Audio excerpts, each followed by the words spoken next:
Shalom semua, silakan duduk. Thank you buat kehormatan yang berikutnya setelah waktu lalu itu kayaknya tahun lalu atau 2 tahun lalu ya.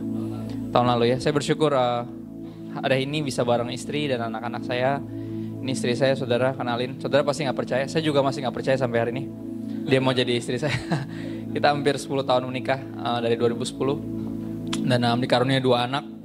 Dua-duanya laki, lagi badung-badungnya kayak bapaknya. Semua laki-laki badung dulunya, saudara. Dan anak laki-laki pasti badung. Dan umur 6 sama 7, beda setahun 3 bulan. Dan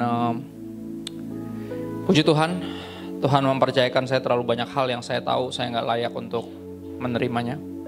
Termasuk keselamatan, termasuk pemakaian Tuhan dalam hidup saya. Saya masih bingung kenapa jadi pendeta sampai detik ini. Saya nggak sekolah Alkitab, saudara. Jadi saya mohon maaf dulu di awal, saya ngaku dulu. Jadi kalau saudara dengar di khotbah, pendeta kayak gini, saudara, saya nggak sekolah Alkitab.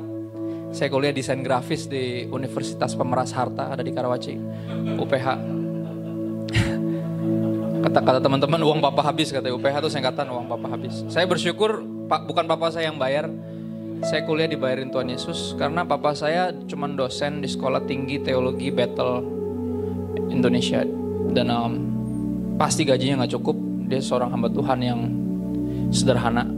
Pasti nggak cukup buat sekolahin anaknya di sana, tapi sekali lagi Tuhan yang kuliahin saya di situ. Dan saya berpikir kalau tahu bakal jadi pendeta, saya mending kuliah di tempat papa saya ngajar, karena ongkosnya lebih hemat. Ya dong, maksudnya berangkat ke kampus bareng, pulang juga bareng, nanti ngerjain tugas dia yang ngasih, dia ngerjain juga bareng saya gitu kan. Enak sebenarnya, tapi kita nggak pernah tahu. Maksudnya sepanjang hidup kita nggak pernah tahu kita bakal jadi apa. Ya, tapi yang kita harus belajar percaya bahwa Tuhan mau pakai kita luar biasa. Itu aja. Jadi apanya nggak terlalu penting. Yang penting sama siapa dan buat siapa. Itu yang paling penting. Ya, dan hari ini dapat tema yang cukup unik, saudara, karena saya nggak dapat ayat temanya. Temanya terlatih. Saya bingung terlatih maksudnya apa. Ya, tadi saya baca akhirnya di wartanya ada tulisan tentang apa cerdas, terpelajar dan terlatih. Ya, dan saya percaya cerdas itu bisa memakai kepandaiannya untuk hal-hal yang baik. Cerdas mengandung unsur bijaksana. Kalau terpelajar masuk kategori cuman ilmu yang banyak. Dan tapi terlatih ini unik. Kenapa? Karena melibatkan satu tindakan. Ya, sesuatu yang kita lakukan terus menerus sehingga kita jadi terlatih di dalamnya. Dan Alkitab dipenuhi orang-orang yang dipersiapkan Tuhan untuk sesuatu yang lebih besar, jauh lebih besar daripada diri mereka sendiri. Ya, izinkan saya menceritakan sedikit tentang 3 orang ini. Yang pertama namanya Yusuf. Ya, Yusuf bukan anak paling kecil di rumah. Dia anak kedua paling kecil. Ya, dari bawah. Dan bukan anak paling tua, tapi didapati sebagai anak yang paling rajin, paling jujur, paling bertanggung jawab. Akhirnya papahnya angkat dia jadi supervisor di antara semua kakak-kakaknya dan adiknya. Kerjaannya selalu ngeliatin kerjaan yang lainnya. Sebelumnya dia udah di umur 17 dia udah biasa menggembalakan kambing domba, kata Alkitab. Artinya dia pasti mulai gak mungkin di umur 16. Dia pasti mulai di umur 10 mungkin. Karena 17 sudah terbiasa. Jadi anak ini rajin. Ya, terlatih untuk menggembalakan kambing domba. Papahnya percayakan dia jadi supervisor, makanya dikasih jubah itu kalau saudara baca kisahnya. Yang kita pikir karena dia paling disayang, tapi orang sekali lagi paling disayang pasti ada alasannya. Ya, dan nampaknya dia punya kelebihan dibanding saudara-saudaranya. Dia sangat jujur. Dan dia terlatih untuk manage segala sesuatu dari di rumah dia jadi supervisor. Akhirnya kakak-kakaknya ngiri sama dia dan dia dibuang. Jadi budak dijual, saudara, dan dibeli sama satu orang ini, satu pejabat teras di Mesir waktu itu namanya Potifar. Dan anak ini berjalan bergerak dalam hidupnya nggak sesuai sama kehendaknya. Dia sepertinya hidup mengkhianati dia, tapi ini yang saya percaya nggak ada yang kebetulan dalam hidup ini. Tuhan lagi mempersiapkan Yusuf untuk sesuatu yang lebih besar dari dirinya sendiri. Dan Tuhan udah kasih mimpi. Ini yang lebih berat sebenarnya, karena mimpinya sangat tinggi. Di mimpi itu dibilang dia akan disembah, one day dia akan jadi penguasa dan akan disembah. Tapi kenyataan hidupnya kayaknya menjauhi mimpinya. Harusnya kan kalau impian ini dari Tuhan, harusnya pergerakan hidup kita mendekati mimpi. Tapi ini malah menjauhi. Dia malah tadinya udah enak di rumah jadi supervisor, anak kesayangan. Orang nomor 2 di rumah malah dibuang ke negeri orang jadi budak, ulang lagi dari nol.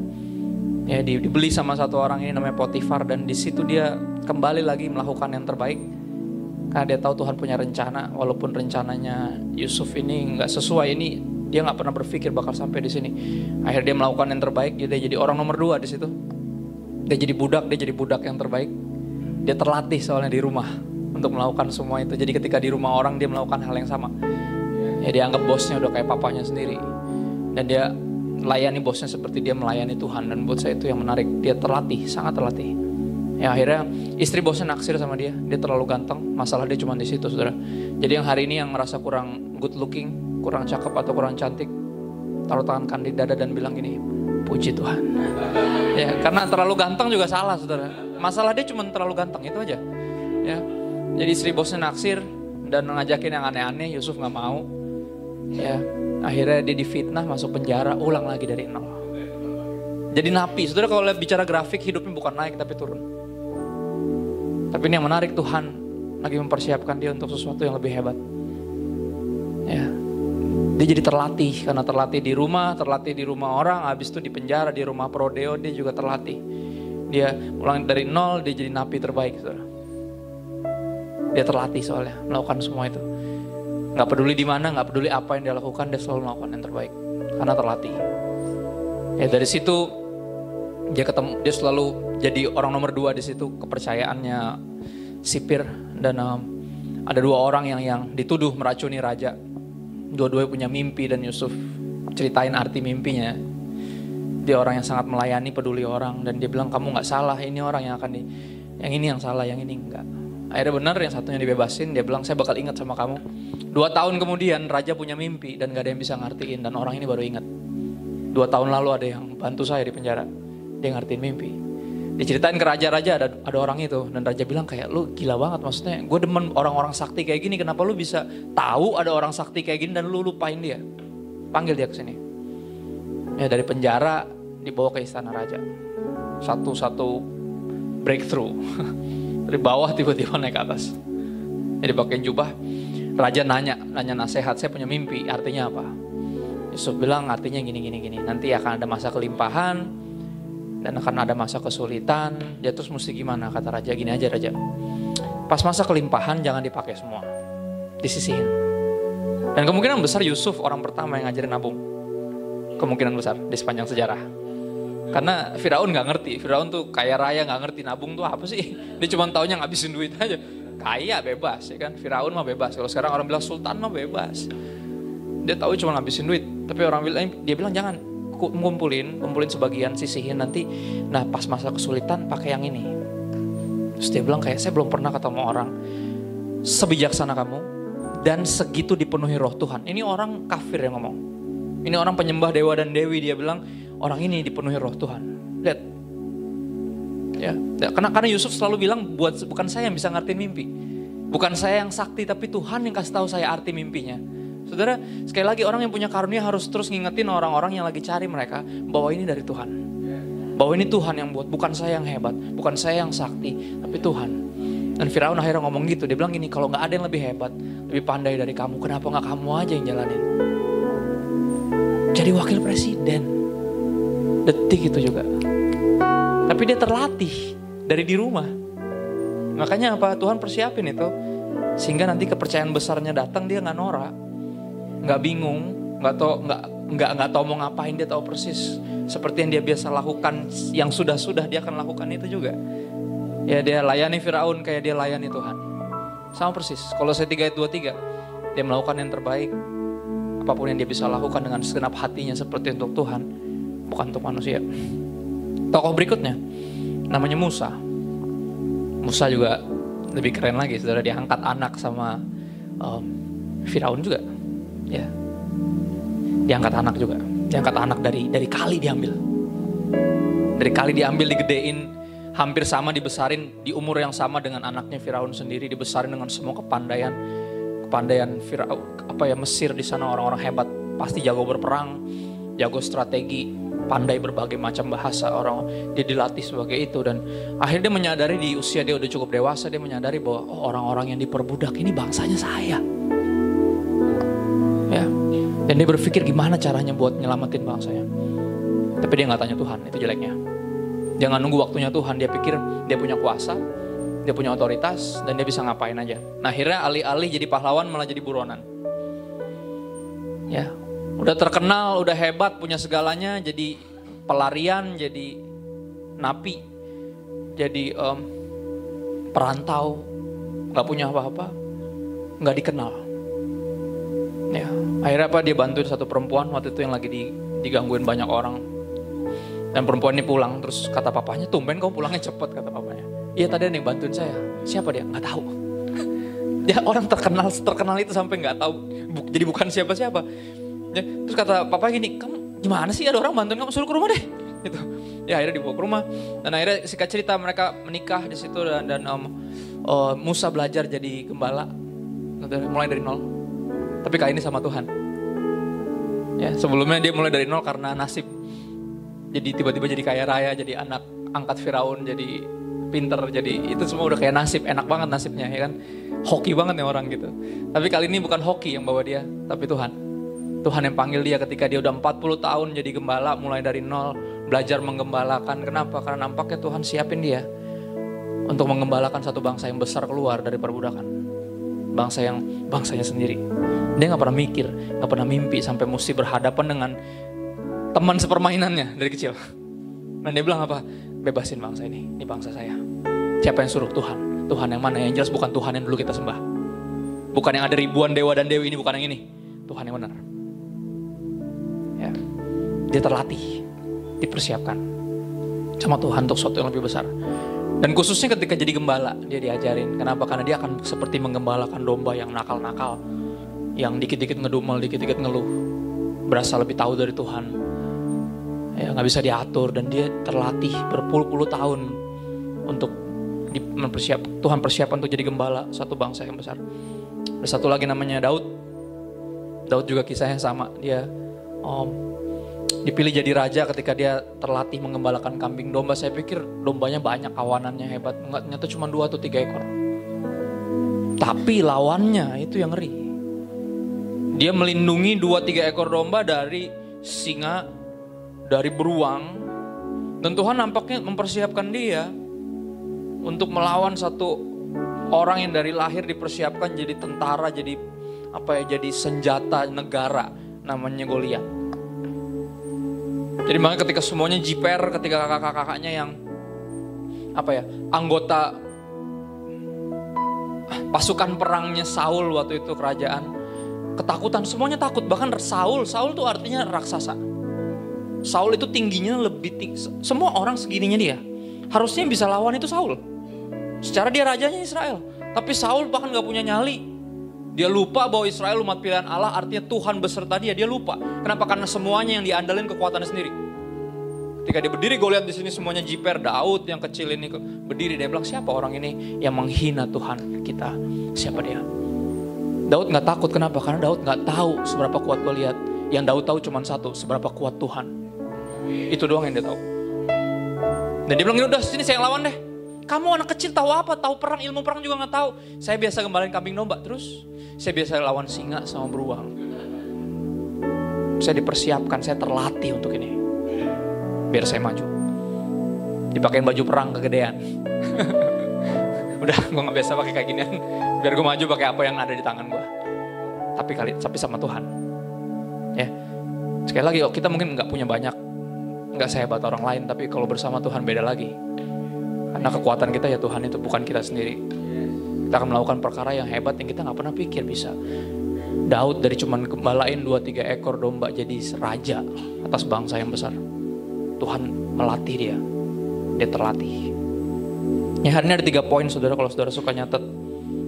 Ya, berbicara tentang terlatih, ini ada kata terlatih, melatih. Sekitar 3 kali saya suka, ada 3 yang utama ini, ada 3 poin. Ibrani 5 ayat 11 sampai 14. Pertama kita kesini dulu, Ibrani 5 ayat 11 sampai 14. Tentang hal itu banyak yang harus kami katakan, tetapi yang sukar untuk dijelaskan. Karena kamu telah lamban dalam hal mendengarkan. Oke, ini tentang kebenaran. Tentang kebenaran tentang Tuhan, tentang teologi, banyak banget yang mesti dijelasin. Tapi Lelet bet lu dengernya, lelet. Ya kuping udah kayak cantelan, kayak gak denger, diulang-ulang, gak nangkep-nangkep. Ya. Sebab sekalipun kamu ditinjau dari sudut waktu, sudah seharusnya menjadi pengajar. Artinya apa? Harusnya kamu tuh udah terpelajar. Udah dari dulu nih kita belajar beginian. Ya saya gak ngomong buat orang-orang yang baru percaya, bukan. Saya ngomong buat orang-orang yang kemungkinan besar dari lahir Kristen. Sempat sekolah teologi. Apapun itu alasannya. Ya. Di level kayak gini mestinya udah paham, kata Paulus. Ya, levelnya mestinya apa? Dilihat dari sudut waktu. Udah berapa lama Kristen? Ya, harusnya udah jadi pengajar. Tapi apa kamu masih perlu lagi diajarkan asas-asas pokok dari penyataan Allah, hal-hal yang sederhana? Injil aja kamu masih nggak ngerti. Kamu hanya beragama nggak ngerti, ini bukan tentang apa kebaikanmu, tapi tentang kebaikan Tuhan. Lu lupa. Ya Injil bicara itu kan, bukan kita yang baik tapi Tuhan yang baik. Bukan kebaikan kita yang menyelamatkan kita, tapi kebaikan Tuhan. Makanya dia korbanin anaknya Yesus. Itu kan Injil, tapi masih mesti diributin dulu. Jadi ini work atau faith? Jadi ini grace atau mengerjakan keselamatan dengan takut dan gentar? Ya sama aja. Semuanya itu bagian yang mesti diambil. Grace diterima, ya kasih karunia diterima, dan kasih karunia yang memampukan kita mengerjakan keselamatan itu. Kayak gini aja ribut. Kayak gini aja masih gak paham, kata Paulus. Ya. Dan kamu masih memerlukan susu, bukan makanan keras. Dikasih teologi yang benar, dikasih kebenaran yang dalam dikit, kepalanya pusing. Ya. Dikerasin dikit, pindah gereja. Gak datang komsel lagi. Kayak bocah. Ini kan masih memerlukan susu, bukan makanan keras. Ayat 13. Sebab barang siapa masih memerlukan susu, ia tidak memahami ajaran tentang kebenaran. Sebab ia adalah anak kecil. 14 ayat kita. Tetapi makanan keras adalah untuk orang-orang dewasa yang karena mempunyai panca indera yang apa? Ayo, ini ayat kita. Ya. Terlatih untuk membedakan yang baik daripada yang jahat. Dan sekali lagi kita gak sendiri dalam hal ini, kita punya Roh Kudus. Yang benar-benar ketika ada hal yang kayaknya baik, kayaknya benar nih, tapi Roh Kudus bilang, jangan. Ya. Karena yang baik belum tentu benar, yang benar rasanya belum tentu baik. Rasanya suka berat. Ini yang benar nih, gue tahu nih, gue tahu gue mesti kasih perpuluhan, tapi aduh.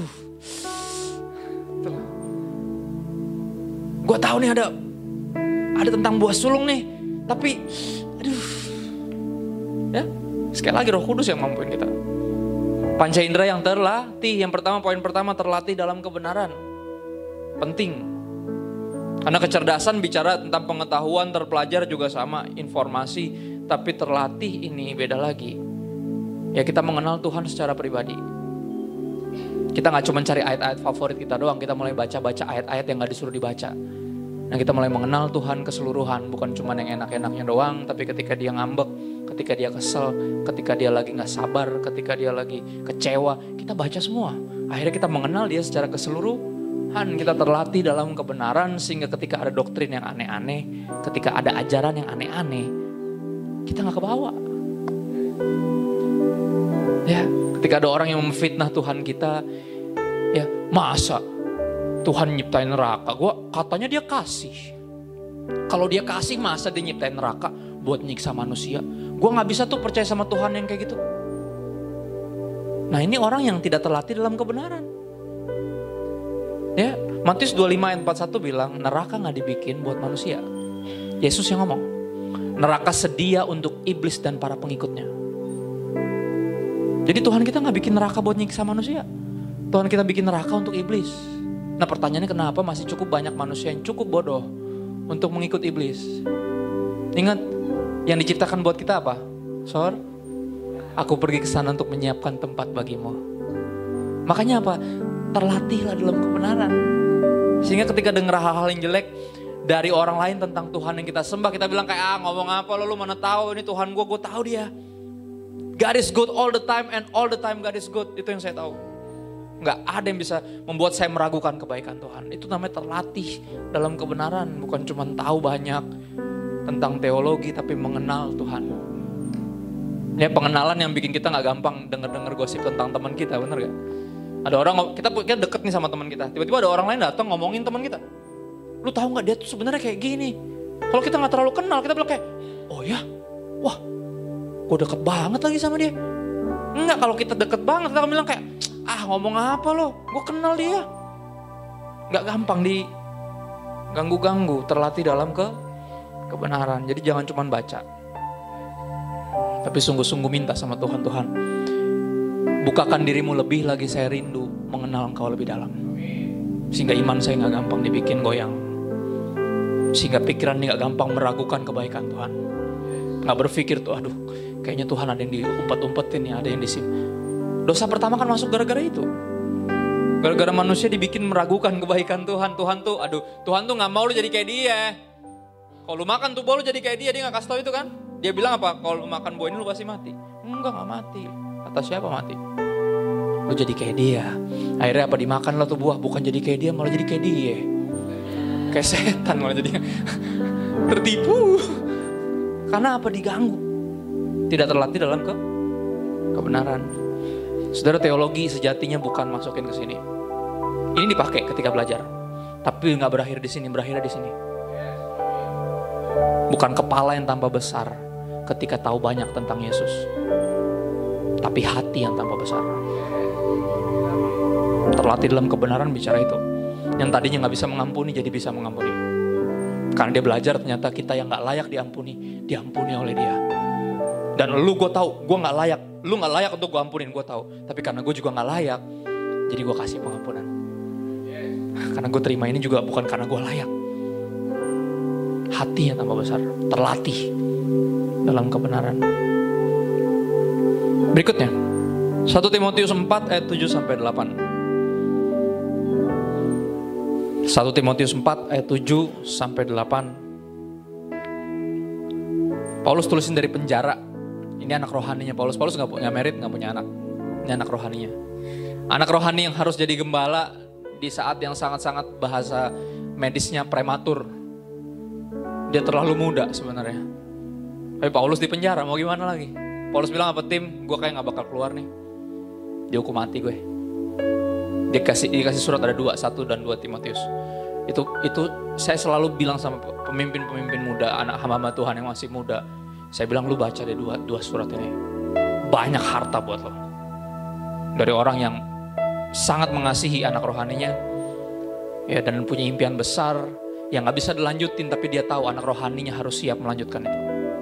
Bayangin Paulus rintis berapa banyak pengembalaan, berapa banyak jemaat, dan Timotius harus keliling.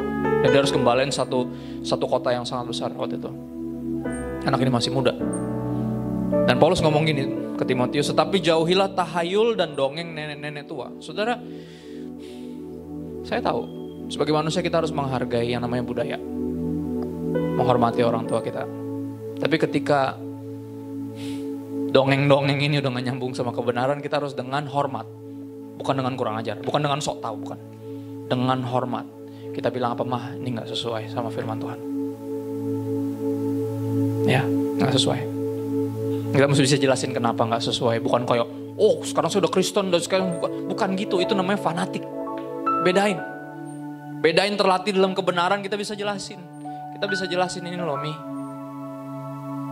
ini loh Po, ini gak sesuai Po. Gitu loh.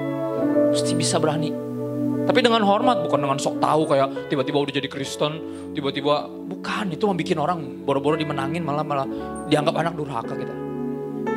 Bukan itu maksudnya. Ya. Jauhilah tahayul dan dongeng nenek-nenek tua. Latihlah dirimu beribadah. Saya suka kata-kata ini. Dan nampaknya ini bukan berbicara tentang pengetahuan ini doang. Latihlah dirimu, ibadah itu kan suatu kegiatan sebenarnya. Ya. Saya paling geli, saudara, kalau ngeliat kenyataan seringkali di lapangan ini yang terjadi. Banyak anak-anak muda yang jago kebaktian, tapi di rumah gak jadi anak yang berbakti kepada orang tua. Bakti, ini kata bakti. Bakti ini berlaku di mana aja, ke siapa aja, di mana aja kita berbakti. Bukan cuma jago kebaktian, bukan cuma jago pelayanan, tapi di rumah jadi anak yang berbakti juga. Harus jadi anak yang melayani juga. Kalau nggak menangin siapa-siapa. Walaupun tahu banyak. Nggak ada orang yang bertobat gara-gara kalah debat. Nggak ada. Orang tuh bertobat karena mereka dikasihi secara nggak logis. Mereka gak habis pikir, kenapa lu mau bantuin gue? Kenapa lu mau hormat sama gue? Kenapa lu mau ampunin gue padahal gue rusak masa depan lo? Orang dibenangin gara-gara itu, bener gak kisah-kisah yang kayak gitu? Papa yang cuman hamilin orang perempuan terus dia pergi, anak ini bertumbuh besar pahit tapi dia mengenal kasih bapak di tengah jalan, dia cari papanya. Dan dia ketemu papanya bilang, papa aku udah ampuni papa dan aku sayang sama papa. Dan itu yang menangin papanya kan? Apalagi sih? Latihlah dirimu beribadah karena ini praktek. Bukan cuma yang dipelajari tapi yang dipraktekkan. Mengampuni itu bicara kata kerja. Melayani juga kata kerja. Mengasihi juga kata kerja. Dan kita cukup payah dalam hal ini, saudara. Jujur. Ya teman-teman yang mendirikan suci dengan berani bilang kalian ngajarin kasih, kita praktekin kasih. Mau bingung, mau jawab apa juga bingung. Mau jawab secara teologis, faktanya begitu. Semua yang ada salibnya mahal. Asli, bener gak? Bener gak? Semua yang ada salibnya mahal. Dari sekolah Kristen sampai rumah sakit Kristen, mahal semua. Come on, kemana aja kita? Padahal banyak anak-anak Tuhan diberkati Tuhan kan. Kenapa kita gak bisa belajar percaya bahwa terlebih berkat memberi dari menerima? Karena kita punya Tuhan yang memberi nyawanya. Dia bukan Tuhan yang hitung-hitungan, dia gak tahan apapun. Yang paling mahal yang bisa dia kasih. Namanya Yesus.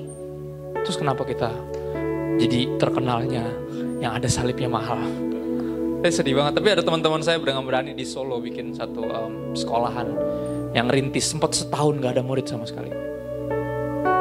Dan dia mau mengentahkan kata-kata ini yang ada salibnya mahal. Mereka bikin nama institut, Karis Institute namanya, ada di Solo.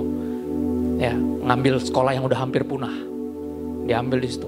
Pala anak metal. Kepala sekolahnya anak metal, pendeta lagi. Tapi bikin sekolah. Saya pikir, lo anak metal gini bikin sekolah gimana? Lo kasih.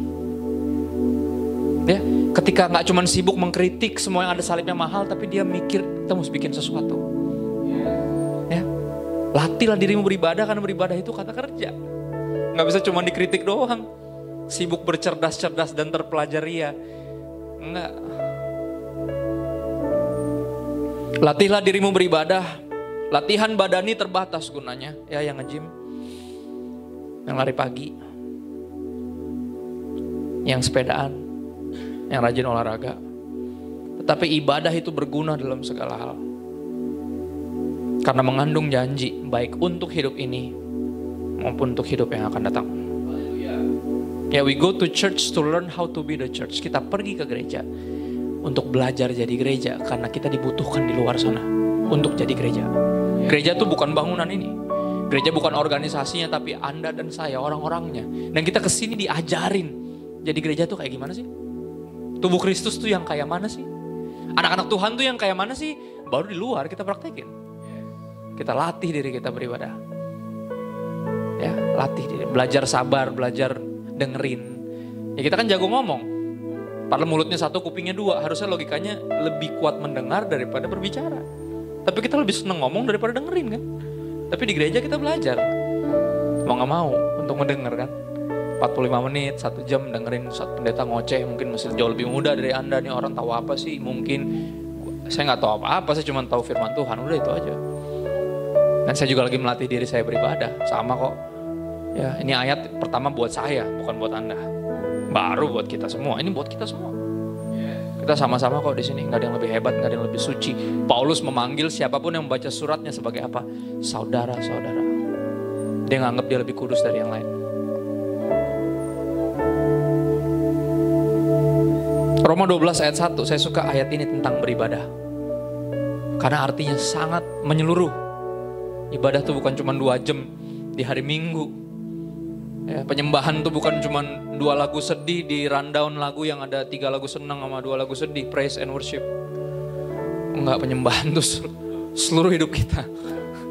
Pelayanan bukan cuma di belakang mimbar, tapi juga yang jagain anak di rumah. Saya bersyukur punya istri yang terus ingetin saya bahwa pelayanan keluar daerah berdiri di belakang mimbar khotbah tuh gak lebih rohani daripada jagain anak di rumah. Nganterin anak sekolah gak lebih rohani kok. Jagain toko gak lebih rohani. Semuanya rohani. Asal kamu lakukan dengan segenap hatimu seperti itu, Tuhan, that is your worship. Itu penyembahanmu, itu ibadahmu. Karena itu saudara-saudara, dia manggil kita sebagai saudara, dia gak asal lebih kudus. Padahal dia pernah naik ke sorga tingkat ketiga. Padahal dia jubahnya aja, jasnya suka dicolong orang buat nyembuhin orang sakit. Gila gak? Segitu saktinya orang ini. Dan dia masih tahu persis bahwa ini cuma dari Tuhan. Ini bukan saya yang hebat. Ya, saya yakin kalau dia diminta, Pak datang dong Pak doain saya. Dia bilang ini, kamu juga punya akses untuk mendekati tahta kasih karunia. Doamu sama didengar dengan doa saya. Jangan cuma minta didoain, belajar berdoa sendiri. Saya bukan gak mau doain, saya selalu doain orang. Tapi apa? Ini gak ada artinya kalau kamu gak berdoa. Karena bukan iman saya yang nyelamatin kamu, tapi imanmu yang menyelamatkan kamu, yang menyembuhkan kamu. Bukan iman saya. Saya cuma bantu kamu untuk ingat bahwa Tuhan tidak pernah berubah. Bahwa gak ada yang mustahil buat dia. Dan gak ada yang mustahil buat yang percaya. Berdoa sendiri, jangan minta doain doang. Ya, ada orang yang kayak gitu soalnya. Kayak ketemu dokter gitu. Kalau mau ketemu dokter gitu kan, di tengah jalan udah mau ketemu dokter, pas ketemu udah sembuh, belum diapain. Itu sugesnya itu namanya. Pendeta aja gak kayak gitu saudara. Ya, kayak ayo pak ke rumah saya pak, jam 3 pagi kayak ayo pak ke rumah saya pak. Yang bener aja bu. Saya baru tidur, jam 2 nih anak-anak saya baru tidur. Ya. Sama saktinya kok, doa kita sama-sama manjur, yang penting dalam nama Yesus. Karena itu yang bikin kita didengar. Itu yang bikin kita punya akses kepada Tuhan. Sang Putra yang membelah tabir yang gak bisa diseberangi. Sebenarnya ada ruang kudus, ruang maha kudus. Tapi setelah Yesus mati di kayu salib, kebuka itu. Semua orang bisa masuk. Dalam nama Yesus bisa masuk. Dalam nama Yesus bisa sembuh. Dalam nama Yesus bisa pulih, bisa lepas dari semua ikatan. Dalam nama Yesus bisa. Saudara-saudara, demi kemurahan Allah aku menasehatkan kamu. Saya suka ayat ini. Karena ciri-ciri orang yang menyadari kemurahan Tuhan, ciri-ciri utamanya adalah mudah dinasehati. Ya, kalau kita mau nasehatin orang, nggak usah dikotbahin, saudara, ingetin aja akan kebaikan Tuhan dalam hidupnya. Jadi bisa diomongin, dia baru, oh iya, benar. Ingat kan lu pas nggak punya apa-apa? Ya, oh iya. Kalau nggak udah kaya raya, udah jadi sultan, susah dikotbahin, saudara. Khotbahin orang kaya tuh paling susah. Tapi ada yang lebih susah lagi, ngotbahin anak orang kaya. Nah ini ntar siang nih, saya coba nih ntar. Saya gak tahu nih ntar siang. Dia 2 kali lebih sombong dari orang tuanya. Asli. Tapi apa, saya cuma selalu kalau ngobrol, mau sama orang kaya, sama orang biasa, saya cuma ingetin. Ya, kita semua ada sampai sekarang, bukan karena kebaikan kita, tapi kebaikan Tuhan. Lu ingat gak? Kalau lu ingat, lu pasti bisa dibilangin. Demi kemurahan Allah, dia gak ngomong demi kasih Tuhan, demi lu diberkati, demi kebaikan lu sendiri, gak. Demi kemurahan Allah aku menasehatkan kamu. Paulus tahu persis. Orang yang menyadari, mensyukuri kemurahan Allah, mudah dinasehati. Bisa dinasehati. Demi kemurahan Allah aku menasehatkan kamu supaya kamu mempersembahkan tubuhmu. Penggambaran dari seluruh keberadaanmu. Artinya semua, emosi, perasaan, pikiran, perencanaan, tangan ini, kaki ini, mulut ini, uang termasuk di dalamnya. If you don't trust God with your money, you don't trust Him. Rick Warren pernah bilang gitu. Kalau engkau gak percayakan Tuhan dengan uangmu, berarti engkau gak percaya sama Dia. Itu kan salah satu aspek dari keseluruhan keberadaanmu. Ada orang yang cuma melayani Tuhan pakai duitnya doang. Titip salam sama Yesus. Gue sibuk banget nih. Ya, salam tempel. Macam sorga miskin, tau gak? Asli, dia lupa bahwa ini dari Tuhan. Dia lupa. Ya. Oma saya dulu pernah tegur anaknya yang waktu itu sangat-sangat jarang ke gereja lah. Dia salam sama Tuhan, terus akhirnya nih perpuluhan nih. Buat, dia bilang, kata Oma bilangnya, simpen aja. Sorga gak miskin. Dia gak perlu duit lo, dia kangen sama lo.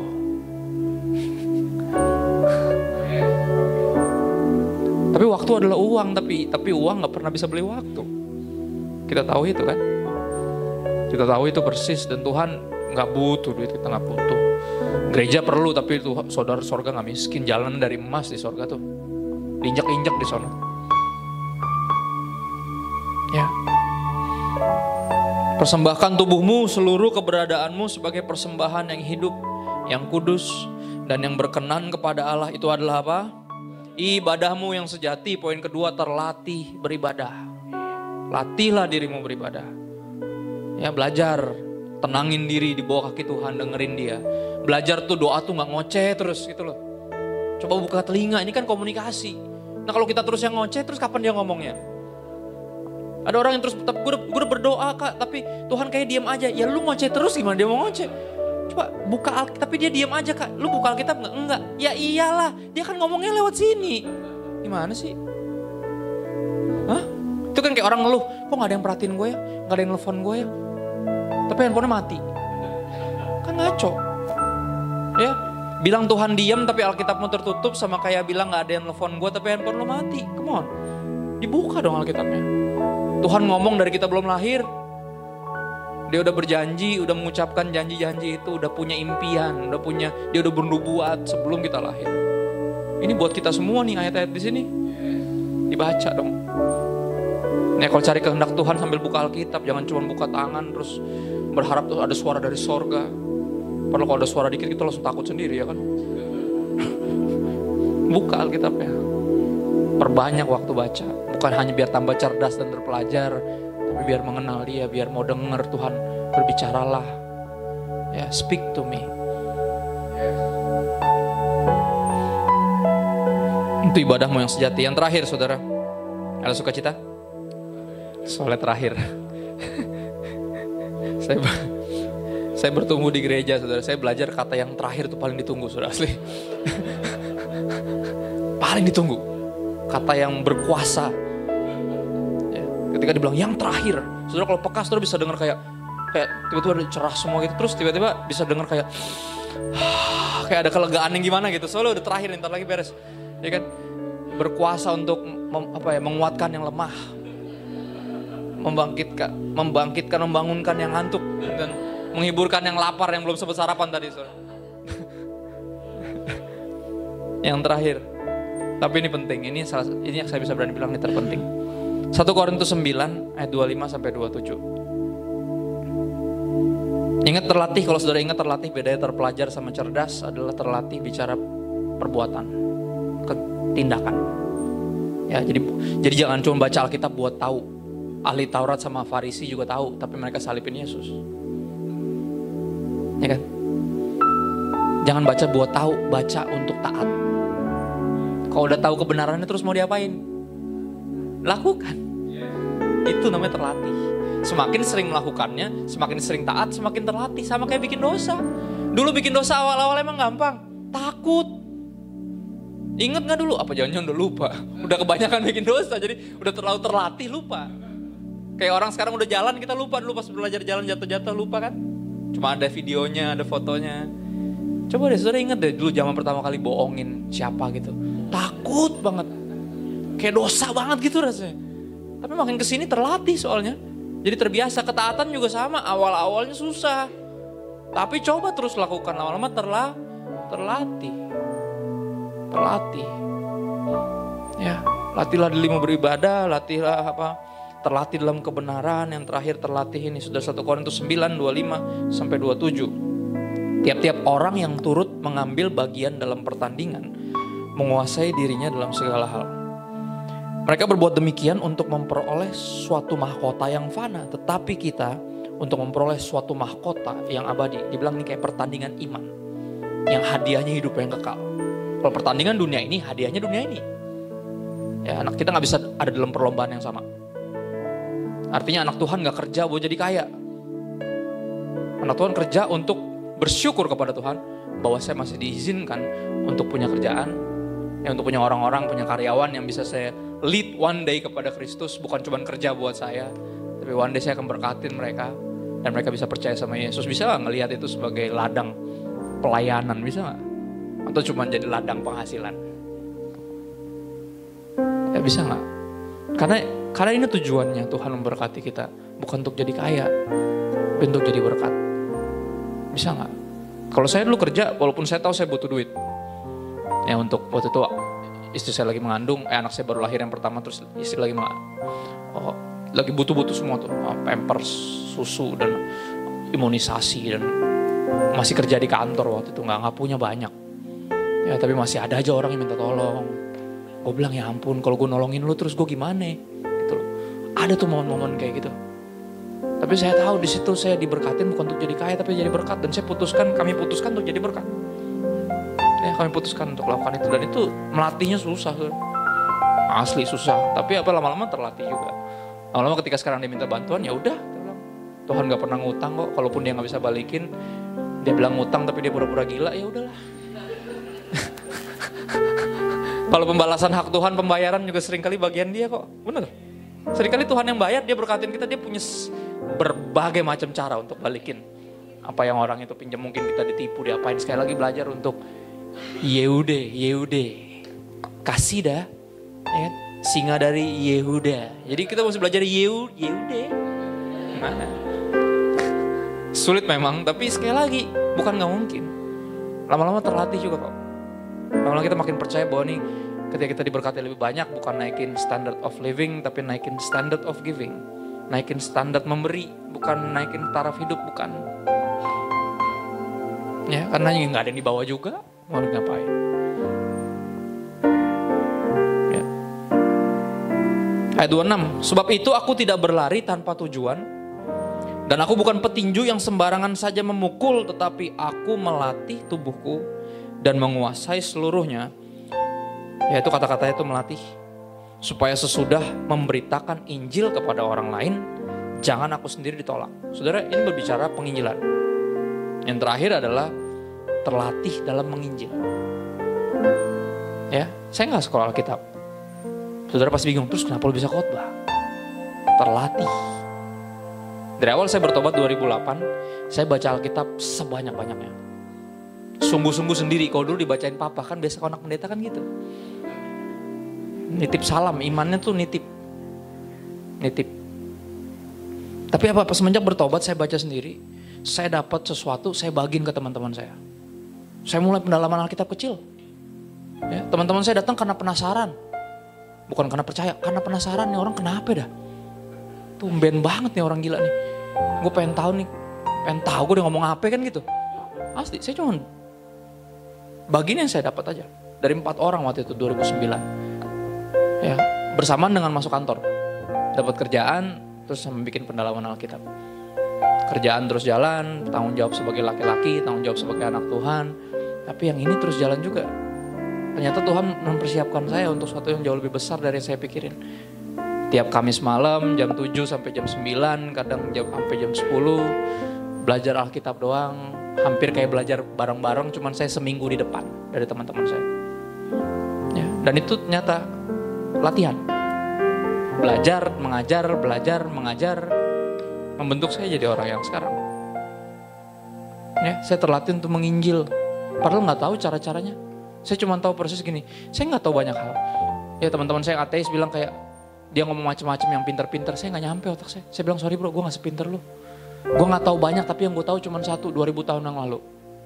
Tuhan memilih jadi manusia. Hidup sempurna gantiin hidup lo dan hidup gue yang berantakan. Dan mati sebagai tumbal. Biar lo dan gue gak perlu masuk neraka. Itu doang yang gue tahu. Itu saya omongin ke semua orang. Ya, kita gak perlu sepintar mereka. Sekali lagi yang kita perlu tahu cuma satu. Injil. Orang yang tahu dan percaya Injil pasti bisa nginjil. Pakai cara apapun. Mulainya dari ngomongin harga bawang kayak gak ngaruh. Ngomong sama siapa aja, mau di warung, mau di angkot. Mulai dari mana aja ujung-ujungnya Yesus. Kenapa? Karena kita dipenuhi Roh Kudus. Ciri-ciri orang dipenuhi Roh Kudus akan memuliakan aku, meninggikan aku, kata Yesus. Ya, ciri-ciri dipenuhi Roh Kudus bukan berbahasa roh, walaupun itu ada di pengakuan iman GBI. Papa saya nggak bisa bahasa roh. Teman saya jago bahasa roh, tapi ngomongin orang juga hebat. Ayolah. Saudara, ini untuk mengerti bahasa roh dibutuhkan karunia mengartikan bahasa roh. Tapi untuk mengerti bahasa kasih gak dibutuhkan itu. Semua orang yang punya hati pasti ngerti bahasa kasih. Dan kita mesti lebih jago berbahasa kasih daripada berbahasa roh. Asli. Kalau di gereja di perkumpulan gini gak apa-apa kita bangkitin iman kita. Tapi di luar sana kan gak lucu. Tiba-tiba orang minta bantuan, minta makanan, malah kita doain pakai bahasa roh. Ya dia kan bingung. Beliin makanan dong, gue lapar man. Emang kata lapar didoain terus sembuh gitu laparnya? Lapar itu butuh makan, bukan butuh didoain. Kalau nggak punya duit mesti dibantuin dong. Kalau nggak punya kerjaan mesti dibantuin nyari dong. Nggak cukup didoain doang. Kalau sakit bisa didoain, tapi apa kalau bisa bawain dia ke rumah sakit, beliin dia obat kan lebih baik. Sekali lagi, makanya Paulus di 1 Korintus 12 lagi ngomongin karunia, tiba-tiba di 1 Korintus 13 dia berhenti ngomongin kasih. Terus lanjut lagi 1 Korintus 14, kalau saudara baca, bingung kan? 12-14 ngomongin karunia, tapi kenapa di tengah di ngomongin kasih? Kenapa? Dia bilang apa? Inilah jalan yang lebih utama lagi. Kalau lu mau ngejar karunia, kejar yang ini. Buat apa pandai berbahasa malaikat, tapi gak punya kasih? Itu kayak canang gemerincing dan gong yang berkumandang, tong kosong nyaring bunyinya. Sekali lagi, ya, latihan bicara perbuatan. Ya, dan saya percaya semua yang percaya Injil dan dimenangkan, diubahkan, diselamatkan oleh berita Injil, pasti bisa nginjil. Orang gagu aja bisa nginjil. Asli. Saudara pernah lihat gak teman-teman yang gak bisa ngomong Injil? Ditulis. Kita hidup di era sosial media, mereka posting. Bisa pasti, gak mungkin. Kegaguan dalam memberitakan Injil menjelaskan keraguan di dalam hatimu akan Injil. Nampaknya engkau gak percaya bahwa akulah jalan dan kebenaran dan hidup. Tidak ada yang dapat sampai kepada Bapa kalau tidak melalui aku. Kalau kita gak percaya ini, ya jelas kita gak bisa nginjil. Kalau kita percaya yang penting udah, yang penting lu beragama, udah yang penting lu beribadah deh sesuai agama lu, yang penting lu sungguh-sungguh, nanti juga nyampe. Nyampe mana? Ya nyampe mana lah. Apalagi kita tahu gak ada yang sampai kepada dia kalau gak lewat Yesus. Apa yang bikin kita ragu? Apa yang bikin kita gagu ngomong-ngomong? Kenapa kita ragu? Kita masih berpikir ada orang yang baik, ada orang yang bisa ke sorga dengan kebaikannya sendiri. Gak ada. Ada orang kaya datang ke Yesus, masih muda. Dia bilang, guru yang baik, apa yang harus saya bikin? Apalagi yang kurang yang harus saya buat untuk masuk sorga? Yesus ceritain tentang agama. Lakukan ini, gak boleh lakukan. Dia bilang, oh dari kecil itu mas saya udah bikin. Anak ini bukan cuma kaya tapi saleh, agamawi. Terus dia bilang, oh ya udah gini aja, satu lagi yang kurang. Artinya apa? Agama gak cukup. Kebaikannya gak bisa. Karena ada yang kurang kata Yesus. Yang kurang apa? Jual semua yang lo punya, kasih ke orang miskin. Baru datanglah kemari dan ikut aku. Kalau ayatnya berhenti sampai jual yang lu punya kasih orang miskin, artinya dia bisa pergi ke sorga dengan beramal. Tapi ayatnya gak berhenti di situ. Ayatnya bilang apa? Kalau udah gak ada penghalang, kalau udah gak ada berhala dalam hidupmu, baru datang dan ikut saya. Kalau kamu udah bisa mentuhankan saya, baru kesini. Kalau masih ada penghalang, masih jadi penyembah berhala, masih cinta uang, ya susah. Ya praktekin coba. Akhirnya dia pergi dengan sedih, gak bisa. Dia beragama, baik. Tapi cinta uang, punya berhala, ya akhirnya dia pergi dengan sedih. Ya saudara, sekali lagi, kita harus belajar percaya bahwa bagi manusia ini mustahil. Apa? Masuk surga. Tapi bagi Tuhan gak ada yang mustahil. Makanya apa, kita kesana nanti. Bukan karena kebaikan kita, kita kesana karena kebaikan Yesus. Karena dia udah pernah tergantung di kayu salib, mati sebagai tumbal, sehingga kita yang percaya gak perlu binasa. Karena ada yang udah bayar. Ada yang udah jadi tumbal menggantikan kita. Dan ini yang mesti kita benar-benar terlatih di dalamnya, menginjil. Gak ada jalan lain saudara. Sebelum Yesus naik ke sorga, ini wasiatnya kan? Ya gak? Dia bilang sebelum naik ke sorga perintahnya cuma satu. Saya percaya one day orang tua saya akan meninggal. Dan mungkin dia akan melakukan kata-kata yang sama. Kristo, dari semua yang saya pernah bilang, kalian dengerin papa, ini pesan terakhir papa. Dan saya yakin itu yang paling penting. Yang paling penting yang dia minta lanjutkan karena dia udah gak bisa ngelanjutin itu lagi. Saudara, penginjilan dikerjakan oleh manusia, bukan oleh Tuhan. Makanya dia memenuhi kita dengan rohnya. Soalnya ini bagian kita. Dan kita harus terlatih dalam hal ini. Gak usah yang pinter-pinter penjelasannya, pakai yang biasa aja. Saya jadi teaching pastor di New Wine gara-gara saya gak terlalu pinter.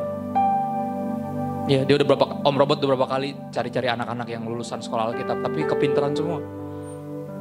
Akhirnya dia ngeliat saya di YouTube, saudara. Saya orang gak belajar, saya belajar tapi gak sekolah. Pakai bahasa begini aja nih kayak orang ngobrol. Bahasa yang hari-hari, kenapa saya gak pinter-pinter banget. Ini udah maksimal nih. Ya orang kalau pinter kan mesti kalau ngomong diturun-turunin kan. biar orang ngerti. Nah saya nggak usah diturunin kemana-mana, ini udah mentok nih. Udah paling pinternya segini udah nggak bisa di atas-atasin lagi. Ya. Tapi nggak tahu kenapa Om Robert bilang, kamu yang gereja ini butuhin. Ya. Kita nyari orang yang baca Alkitab sungguh-sungguh, percaya firman Tuhan sungguh-sungguh, hidup dalam firman, dan bisa ngejelasin dengan cara yang paling sederhana, dengan bahasa yang paling gampang, yang encim-encim juga ngerti. Kalau yang orang nggak sekolah juga, gue ngerti nih apa nih. Dan saya puji Tuhan, saya dibentuk, saya terlatih dalam hal ini. Karena dari dulu, apa yang saya baca itu yang saya bagi. Apa yang saya dapat itu yang saya bagi. Apa yang saya hidupi itu yang saya bagi. Kalau saya belum bisa menghidupinya, saya juga membaginya juga segan. Saudara juga bisa dengar kok, ini pendeta ngemeng aja lu bau kan gitu. Kelihatan kok, kelihatan. Nggak bisa diumpetin dari yang saudara, nggak bisa. Kelihatan kok, pasti kayak yang denger juga kayak, elah, ya lu ngomong dong enak. Nah, pernah dengar kayak gitu? Pendeta-pendeta yang ngomong gede banget dan kita kayak nggak percaya. Itu bukan tanpa sebab loh, perasaan itu bukan kita prasangka yang enggak tentang dia. Sekali lagi, kita tahu kok kapan kita dibohongin, asli. Ya, kita tahu kok kapan kita dibohongin. Karena apa? Sekali lagi, kebenaran yang hebat, kebenaran yang hakiki sekalipun, kalau nggak dibagikan oleh orang-orang yang menghidupinya, sekali lagi powernya hampir nggak ada. Hampir nggak ada. Makanya disuruh, kita harus terlatih. Latih itu bicara bukan cuma cerdas, pandai, terpelajar, tapi aktif. Tapi melakukannya, latihan terus. Nggak gampang memang, tapi lama-lama terbiasa. Ya, latihlah dirimu beribadah, latihlah dirimu dalam kebenaran, dan latihlah apa? Menginjil. Menginjil. Yuk kita berdoa sebentar, saudara, mudah-mudahan nih kepake dan sederhana. Saya bersyukur buat kehormatan ini sekali lagi Pak. Thank you. Ya, dan saya berharap, saya tahu banyak petobat baru di tempat ini selalu saya dapat, dan itu saya excited. Ya justru mumpung masih baru nih. Jadi pas baca-baca, saudara percayalah, teologi bukan sekedar tambahan informasi tentang Tuhan. Jadi ketika baca ini jangan cuma buat tahu, tapi latih dirimu untuk melakukan apa yang kamu tahu.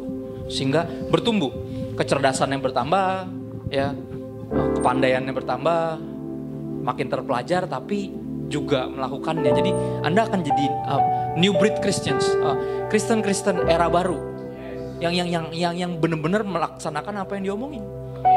Ya nggak bertumbuh besar jadi ahli Taurat, saudara. Sekali lagi, mumpung dari awal nih, jadi asik. Ya, jadi asik. Jangan-jangan karena firman Tuhan bukan cuma tambahan informasi untuk memperbesar kepala, jadi tambah tahu banyak, jadi jago debat, bukan. Ya firman Tuhan itu harusnya membawa transformasi bagi hidup kita, yang membuat hati kita tambah gede, lebih mampu mengasihi, lebih mampu mengampuni, lebih mampu mendoain orang, lebih rela untuk bantuin orang, lebih nggak pelit lagi, lebih nggak terlalu ngitung-hitungan. Sekali lagi kita nyembah Tuhan yang nggak hitung-hitungan. Kenapa kita mesti hitung-hitungan? Tapi untuk nggak hitung-hitungan mesti dicoba, mesti dilatih. Karena kita nggak terlatih dengan itu. Kita terlatih dengan nilai hemat pangkal kaya, benar? Dan setiap kali ada ayat bilang jangan pelit, jangan serakah, jangan tamak. Enggak, gue nggak serakah, gue hemat. Coba bilang gue pelit, gue hemat. Padahal hemat sama pelit hampir nggak ada bedanya. Sama-sama susah keluar duitnya. Dan di sini kita belajar. Di antara kita belajar. Untuk belajar baru kenal minggu lalu. Tapi sama-sama orang gereja. Dan dia butuh bantuan, saya tahu, mah, Mi kita bantu yuk. Tapi belum kenal, Pi. Nanti kalau kita dibohongin gimana? Ya udah. Kan kita mau melatih diri. Kalau udah kenal dibantu itu biasa. Nah kalau belum kenal dibantu itu kan luar biasa. Akhirnya tuh orang jadi militan gara-gara apa? Gara-gara kita bantuin dia kaget. Kenal kagak saudara bukan, baru ketemu sekali. Dia gak ketemu cinta yang kayak gini di tempat lain. Dia ketemunya di sini. Baru sekali datang udah ditanya apa ada yang bisa didoain. Enggak, seumur hidupnya gak pernah ada yang mau doain dia. Tapi kita takut karena mau doain orang, takut ntar ujung-ujungnya duit nih pasti nih. Ujung-ujungnya tukar nomor WA ntar minjem. Sekali lagi ketakutan itu yang membuat kita gak mampu mengasihi kan. Ingat, kasih yang sempurna melenyapkan ketakutan. Karena untuk melakukan dibutuhkan keberanian, dan keberanian ini mesti dilatih. Kita gak ada yang terlahir berani untuk taat. jago ngelawan nih ya, jago bikin alasan nih, kita nggak terlatih untuk minta maaf, nggak. Kita terlatih untuk bikin alasan. Kita terlatih untuk sombong, nggak ada orang terlatih untuk jadi rendah hati, melayani nggak ada. Kita terlatih untuk kasih komen, kasih kritik. Latihlah dirimu, di sini kita berlatih. Ya, bersama Tuhan dan bersama anak-anak Tuhan. Nggak ada tempat yang lebih aman untuk berlatih selain di sini. Sparring partnernya nggak akan melukai. Palingnya menyinggung pastilah ya. Tersinggung soal awal dari pertobatan, saudara. Orang kalau bertobat mesti tersinggung dulu. Tersinggung itu sebuah kepastian, tapi untuk bertobat atau untuk kepahitan itu pilihan. Ya, saudara bisa tersinggung di sini dan bertobat, atau tersinggung terus pindah gereja tempat lain yang nggak menyinggung. Tapi nggak betul bertobat nanti. Bertobat soalnya harus dimulai dari tersinggung dulu. Ya, jadi cari gereja yang saudara paling tersinggung di situ. Iya, oh ya, nggak nyaman memang, tapi namanya juga latihan. Ya kan? Semua latihan nggak ada yang nyaman. Coba. Pertama kali nge-gym kalau nggak mau pingsan, gelap, ya kan? Kalau nggak lari baru bentar sampai ujung udah kayak pulang yumi, iyalah baru sampai ujung. Semua juga nggak enak, tapi itu gunanya melatih. Lama-lama tahu-tahu ikut maraton yang 26 kilo di Vietnam yang gitu-gitu kan. Sekarang kan lagi ngetren tuh orang kayak gila nih orang-orang. 42 kilo, buset dengernya aja gue udah mau pingsan, baru denger. Tapi dia terlatih kan. Kita kalau terlatih juga bisa pasti. Ya pasti bisa. Dengerin kesaksian hamba Tuhan, kadang orang-orang biasa yang cerita pelayanan mereka yang hebat. Kadang kita ngiri kayak kok bisa ya, sederhana, melatih diri. Kalau udah terlatih jadi biasa, dia ceritainnya biasa banget. Kita mau kayak, wih gile. Makanya mulai latihan, sambil belajar, sambil dipraktekin pelan-pelan. Enak kok, ntar jadi seimbang banget. Ya, jadi perfectly balanced, dan itu yang dunia ini cari sebenarnya. Anak-anak Tuhan yang rohani tapi nggak ngeroh aneh. Ya, yang cukup ngerti dunia luar, yang nggak kayak kebiasaan di bawah tempat tidur di kamar berdoa, ngumpet di bawah gantang. Bukan yang itu, orang-orang yang tahu apa yang terjadi tapi bisa masuk dengan nilai-nilai yang dari firman, yang kayak surat-surat terbuka, yang bukan cuma buka surat di kamar diam-diam tapi jadi surat terbuka di luar. Yang kayak gini ya dan dicari. Saudara lagi di tempat yang tepat, di jalur yang tepat untuk belajar dan juga praktek sambil melakukan itu. Yuk kita berdoa sebentar yuk. Tuhan, kami bersyukur buat hari ini. Thank you buat anak-anakmu yang ada di sini. Kami tahu gak ada yang kebetulan. Kami tahu Engkau yang bawa kami ke rumahmu hari ini. Dan kami tahu pesan ini buat kami. Selain kami belajar tentang Tuhan lebih banyak, mengenal Engkau lebih sungguh lagi, tapi kami tahu kami harus melatih diri kami. Sehingga one day kami akan dapat jadi orang-orang Kristen, anak-anak Tuhan yang terlatih. Terlatih untuk menginjil, terlatih dalam kebenaran, terlatih untuk beribadah, terlatih untuk mengasihi, mengampuni, melayani. Makasih Bapak. Roh Kudus bantu kami, karena kami gak bisa sendiri. Dan kami bersyukur kami gak perlu sendiri. Karena Engkau berjanji menyertai kami sampai kesudahan zaman. Never leave nor forsake, tidak melupakan dan meninggalkan. Menyertai kami sampai pada akhirnya. Menyerahkan hidup kami ke dalam tangan-Mu. Pakai kami Tuhan. Pakai kami setelah kami melatih diri. Ketika kami udah terlatih, Engkau yang paling tahu, pakai kami Tuhan buat kerajaan sorga. Ini kerinduan kami. Serahkan hidup kami ke dalam tangan-Mu. Terima kasih Bapak, di dalam nama Yesus. Amin. God bless. Thank you.